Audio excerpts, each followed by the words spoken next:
Sasagot po tayo ng tanong at ang tanong ay ganito. Kung bawal daw po kumain ng balot. Bawal po ba kumain ng balot? Pinagbawal po yon ng mga apostol.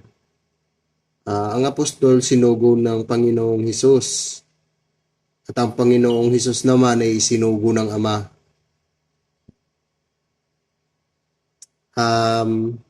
Ang balot ba may dugo?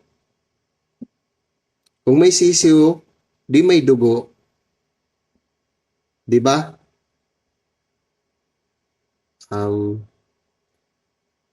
Di ba may sisiw sa loob ng balot? Pag niluto, nabibigti yung sisiw sa loob ng balot, di ba? Ay, ang apostol, ipinagbabawal kasi ang pagkain ng dugo at ang pagkain na bigting hayop.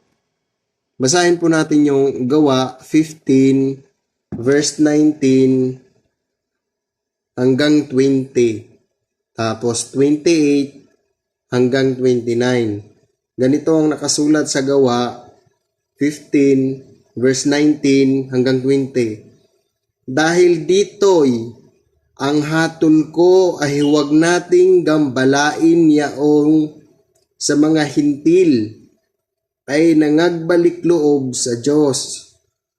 Kung sumula tayo sa kanila na sila'y magsilayo sa mga ikahahawa sa Diyos-Diyusan at pakikiapid at sa binigti at sa dugo. Yan po. Dito naman sa Gawa 15 at 28 hanggang 29. Doon naman ang nakasulat, pansanin po ninyong talata.